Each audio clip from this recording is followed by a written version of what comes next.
रवीश कुमार का यह post viral हो रहा है। लोगों की मिलीजुली प्रतिक्रियाएं आ रही हैं। हाल ही में प्रधानमंत्री नरेंद्र मोदी ने राष्ट्र को संबोधित करते हुए कोरोना महामारी से उपजे हालातों पर बात की। पीएम मोदी ने 18 साल के ऊपर के लोगों के लिए मुफ्त वैक्सीन का ऐलान भी किया। प्रधानमंत्री ने अपने भाषण में ये भी कहा कि पहले किसी वैक्सीन के लिए दसियों साल लग जाते थे, लेकिन अब कोरोना की वैक्सीन चंद महीनों में बनकर तैयार है और लोगों को लग रही है। पीएम के संबोधन पर वरिष्ठ पत्रकार रवीश कुमार ने निशाना साधा। रवीश कुमार ने लिखा कि व्हाट्सएप यूनिवर्सिटी के सिलेबस से निकला है प्रधानमंत्री का राष्ट्र के नाम संदेश। रवीश कुमार ने अपने फेसबुक पेज पर लिखा, जिनके बाप दादा ने पोलियो की 2 बूंद पिलाने में 25 साल से ज्यादा लगा दिए थे, वो कहते हैं 6 महीने में सबको वैक्सीन लग जाए। जिनके बाप दादा ने मात्र 19 करोड़ बच्चों को पोलियो की 2 बूंद पिलाने में 25 साल लगा दिए, उनके वंशज कहते हैं कि 6 महीने में 140 करोड़ को वैक्सीन लग जाए। आपकी नजरों से भी इस तरह की प्रोपेगेंडा सामग्री गुजरी होगी। इसका उदय पहली बार किस वेबसाइट से हुआ और कब हुआ, मेरे लिए बताना मुश्किल है, फिर भी जानना चाहूंगा। मोदी और योगी समर्थकों के फेसबुक पेज और नाना प्रकार के हिंदुत्व फेसबुक पेज इसी तर्क को फैलाया गया है।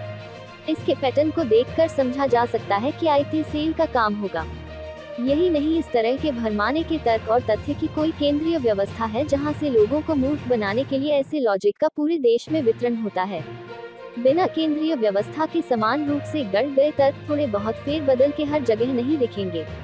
हुआ यह होगा कि जब मार्च और अप्रैल महीने में लोगों के सामने कोरोना से लड़ने और हरा देने का सारा दावा ध्वस्त होने लगा और उनके अपने तड़प तड़प कर मरने लगे, तब उसी दौर में ऐसे तर्कों की तलाश हो रही थी कि भले लोग मर जाएं लेकिन मोदी की महानता बनी रहे, पहले की तरह झूठ की बुनियाद पर खड़ी रहे। कोशिश थी उस झूठ की बुनियाद को बचाने की, इसलिए पोलियो अभियान से जोड़ने का झूठ गढ़ा गया। ऐसा लगता है कि झूठ फैलाने की कोई अदृश्य केंद्रीय व्यवस्था है जिसमें ऐसे तर्क करने के लिए काफी प्रतिभाशाली लोग रखे गए हैं। आप देखेंगे कि ऐसे दलील यूं ही हवा में नहीं बनाए जाते हैं, इनका एक मनोविज्ञान होता है। मूर्ख बनने के बाद भाव विद्वान होने का आय इसका गुण डाला जाता है।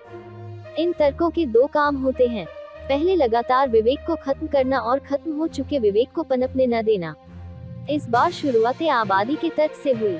लोगों के मरने के बीच यह तर्क चलने लगा कि अस्पताल तो थे ही, लेकिन आबादी इतनी अधिक है कि कोई भी सरकार इतने मरीज को भर्ती नहीं कर सकती, चाहे कितना ही अस्पताल बना ले।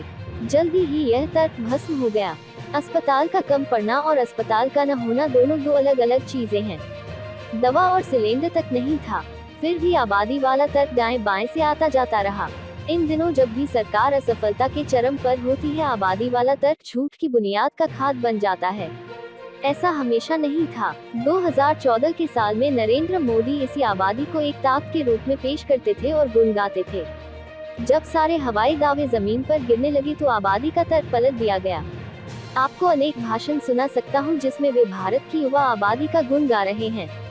आज जब उस युवा को नौकरी नहीं मिली, वो बर्बाद हो गया, तो झूठ फैलाने की केंद्रीय व्यवस्था बताने लगी है कि उसकी सारी तकलीफ आबादी, आरक्षण और मुसलमान के कारण है।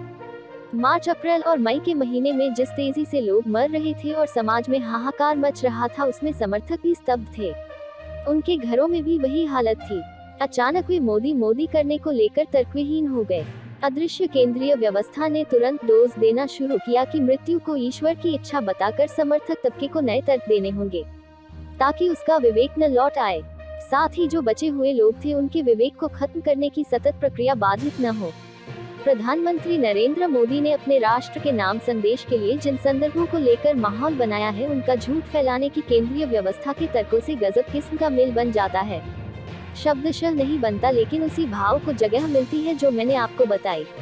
यह भाषण भ्रमों को दूर करने के लिए नहीं, बल्कि नए नए भ्रमों को स्थापित करने के लिए था, जिसका ट्रायल केंद्रीय व्यवस्था के द्वारा किया जा चुका था। पोलियो से तुलना कर अपनी विवशता को स्थापित करने का तर्क, इससे बोगस बात कुछ नहीं हो सकती।